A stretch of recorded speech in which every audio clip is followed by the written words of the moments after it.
participate in the demonstrations. While the initial intention of the organizers of the protests was genuine and intended to be peaceful demonstrations, the situation turned violent on the streets, leading to the breach of parliament buildings, the Supreme Court, and the State Hall, amongst others.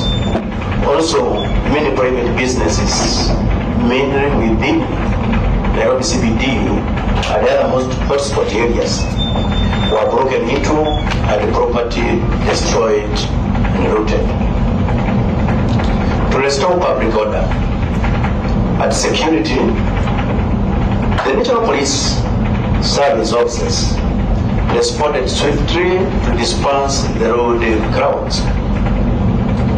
However, during the police operations, 42 fatal injuries to civilians, 347 injuries to civilians, and 485 injuries to police officers were reported. While 1,552 protesters were arrested and others who were captured by cameras committing offenses were also pursued and brought before justice. This led to public outcry and propaganda that police were engaged in abductions and kidnapping, but the police were just performing their duties of investigating crimes committed in the name of demonstrations by tracing those captured by CCTV committing those crimes. Chair, as you all know, there were those who were captured by the various CCTV cameras around Nairobi and other major towns. But we could not afford to arrest them at that time. But we had the information, we had everything, all the necessary details, and they were pursued later and they were brought before the court of law. After preliminary police investigations into the reports, it was found that some of the cases were genuine, while others were unverified, since majority of the youth had gone into hiding to evade police crackdown. Equally, some reported cases of abduction and kidnappings were lawfully in police custody, while other reports were based on unconfirmed informations on the unknown whereabouts of their kins by family members. Notably, arrests of public figures like Morara, Kepaso, Jimmy Wajigi, Macharia Gaido, among others, by the National Police officers was sensationalized and reported as abduction and kidnappings, whereas that was not the position. They were lawfully arrested by police. Nonetheless, a majority of the youth were released by the courts, while the cases of others are still pending before court.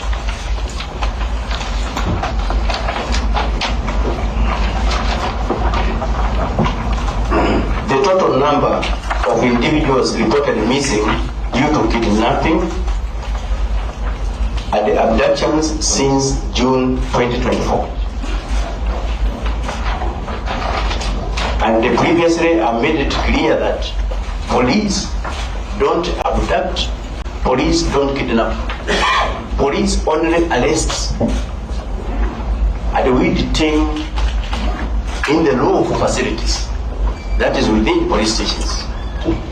And after that, investigations are commenced immediately. Those who are found that they meet the threshold of being taken to the courts, they are taken to the courts.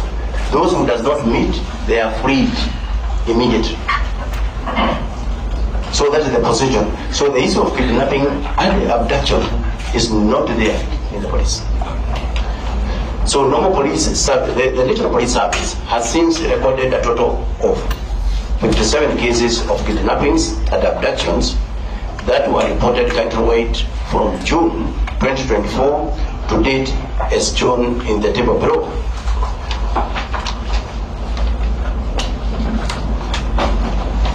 Number one, we have got all the 57 cases are detailed there. And we can start from number one. There is a case from Moyale. The name of the missing person is given there. There are two in number. We have got one Lee and another one. Circumstances of the case are also provided there. All the details are there. And the status of the case, this case is pending under investigation. So those are the two Chinese who are abducted actually in Moyale, and their whereabouts still remains unknown. So the case is pending under investigation. In Isiolo, we have got 3 cases reported. The names of the suspects who did the kidnapping, not yet known. The circumstances of the case, again, is also provided. We have gone ahead and habeas corpus. A case was filed in Isiolo High Court, and it is still continuing to date. In Taita Taveta, again, we have a report of a missing person. The names of the suspects who are suspected to have committed that crime remains unknown. However, on our side, on the police side, the case is still under investigation. It remains under active investigation. Honorable Chair, honorable members, you look at serial number 4. The station that where the report was made was Makupa in Mombasa. The name of the missing person again is given as Victoria Mupua Muroki. The name of the suspect is one Edwin Ngetich Kipkeboy. The circumstances are also provided there that she was hired as a taxi driver from Mombasa to Saburu, and later her dead body was found at the city mortuary. The case was taken over by the Director of Homicides.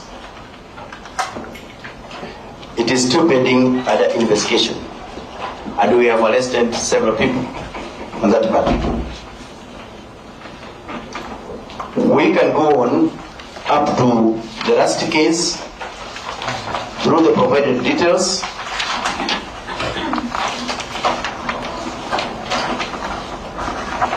There is also a case of interest that I would like to mention. That one of Wajir, where one Isa Omari Bure was also reported missing. The victim was reported to have been abducted by unknown persons on 22nd August 2024 at around 04:00 hours using a vehicle with unknown numbers. Again, this case is still pending under investigation. We have not arrested anyone, and we have not gotten much of the information about the whereabouts of this person.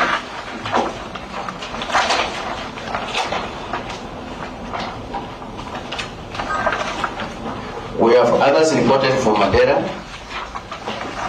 The status is as indicated there. Again, this one, they are also pending an investigation. In Garissa Police Station, have a report of one idol Farah. This one was reported that the victim was abducted alongside his brother Mohammed on board a motor vehicle, registration number provided there. Again, this case is still pending under investigation.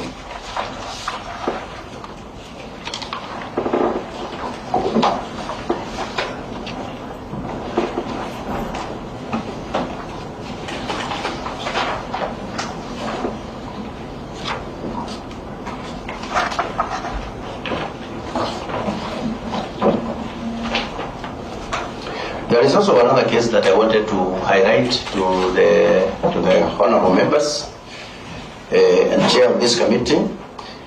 If you can look back at serial number 29,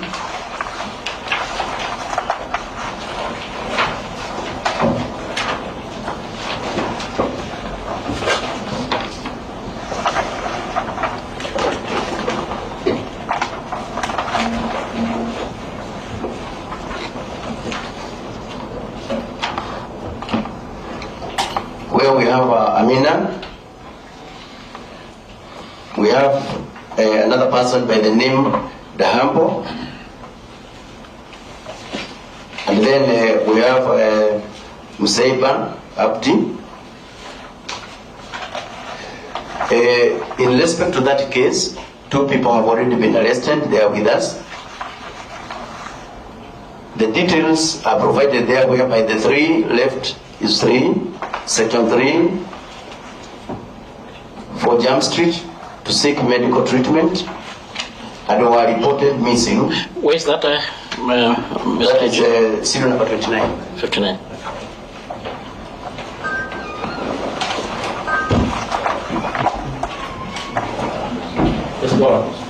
Yes, that is serial number 29. It's a case of interest because it's about the 3 ladies who were kidnapped here in Sri.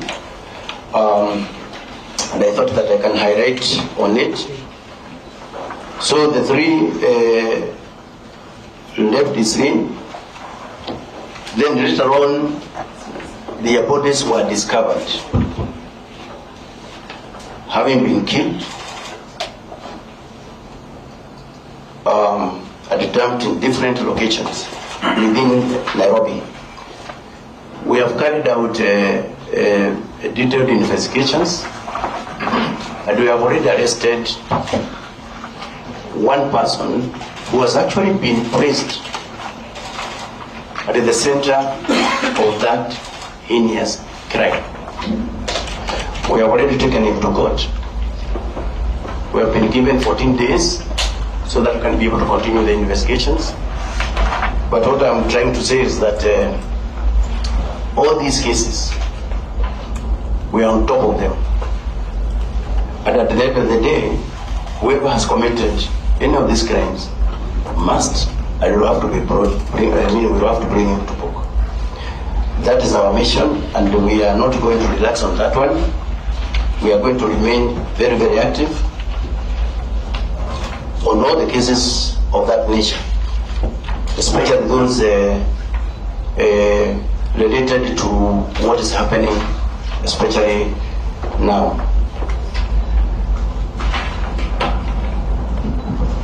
Then there is also another case of interest that I would also like to highlight to this honorable committee. That is serial number 25.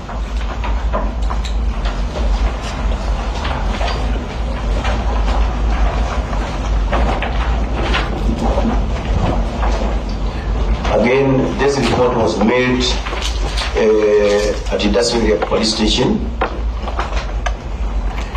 in September, whereby one Yusuf Hussein Ahmed, MCA Dera Ward, and also the minority whip, Wajir County Dera Ward. Again, this report was made at the Dasville police station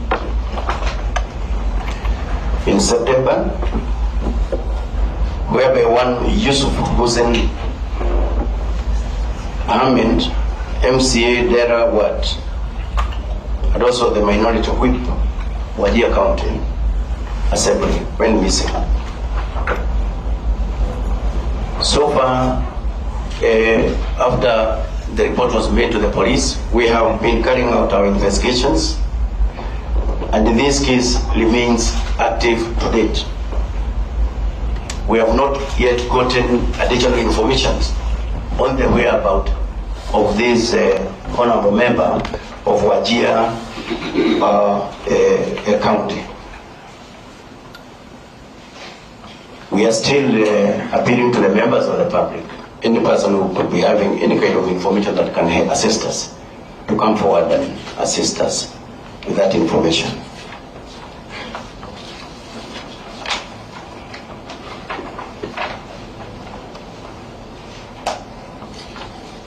So, Honorable Chair, Honorable Members, so all the cases are there, and in summary of the cases, the victims, after the report was made, we have already found 22 of them. They have been found alive. 29 are still missing to date. Victims found dead, there are 6, making a total of 57 of all those who have been reported missing.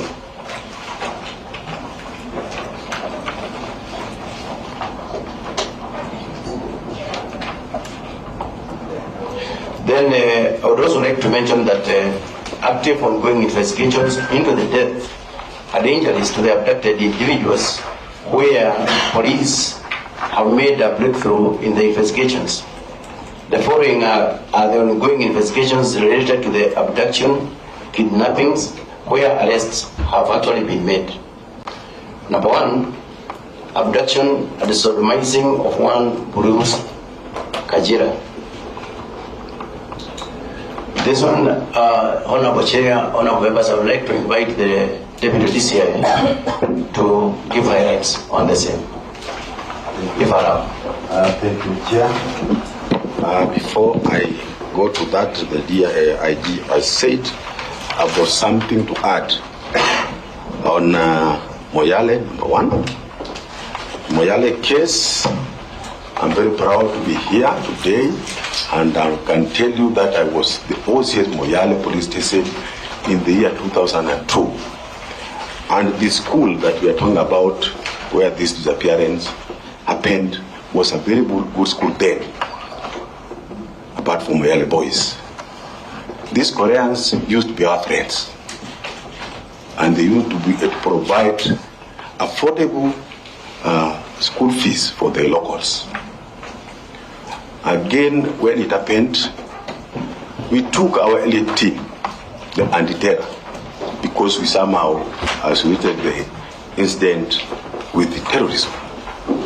In fact, it is yesterday when I'm removing the first team and taking another team, trying to unearth the crime. So again, that's how serious we are with this matter.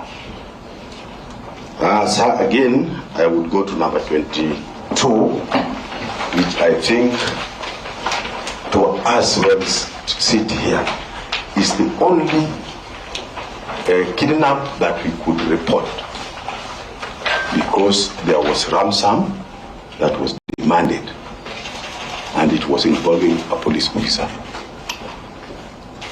This police officer was arrested, and the case is pending before court. In the case of Mbasa, if I'm going back to where my boss stopped, the case where this person was. You can expound more on the issue of the police officer, actually the 22. You can just expound more what really happened. Yes. They abducted this person and put in a locked house in Kasarani, and they demanded ransom, $150. Yes. Yes. We took up the matter, we did not know whether they were police officers, but we are dealing with a case reported to us. So we did our analysis because they were using the victim's phone to demand for the ransoms. Officers worked on it seriously, the forensic departments, and luckily enough, we got him where this person was locked. And again, right there, we arrested one person. Two people. One of them appeared to be a police officer. So we are not leaving any stone unturned. Whether you are a police officer and you have committed a crime, we shall deal with you. You are a criminal. Maybe, Chair, I would like to add... Since the police officer have been dismissed. Yes. And of course prosecuted. Yes. Yes. So maybe what I wanted to clarify is that, number one, there's no person who is above the law.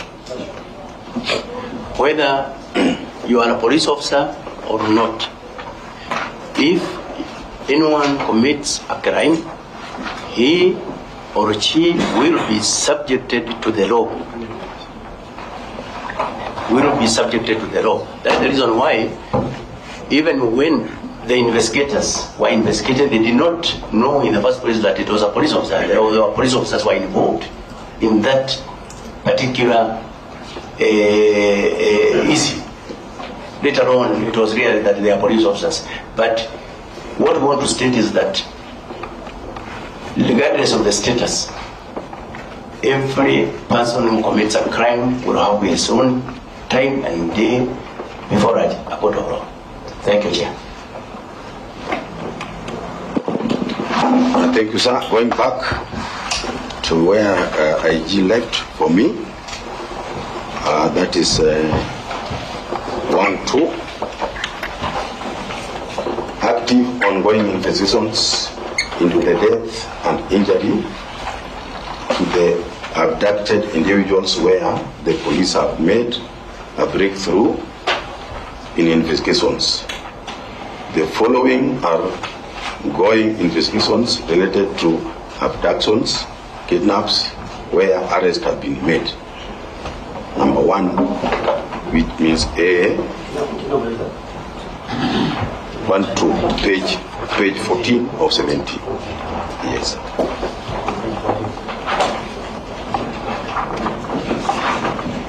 Abduction and sodomizing of one Bruce John Kanja, DCI Kisauni.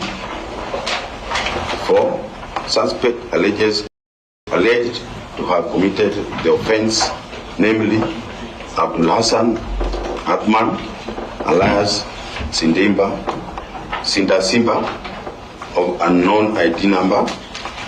Number 2, Haji Babu Dau Mohammed, alias Akobe, alias J, of a Kenya male ID. The ID is there. Number 3, Esther Mudoni John, alias Tatus, of Kenya female ID there. Violet Adero, alias Vayo, a Kenya female of ID number 87 years. The 4 were arraigned before CMS court at Sansu on 12th September 2024 and jointly charged with 2 counts as follows. A, conspiracy to commit a felony contrary to section 393 of the Penal Code. B, abduction with intent to confine contrary to section 259 of the Penal Code. The first and the second accused were also charged with 2 other counts as follows.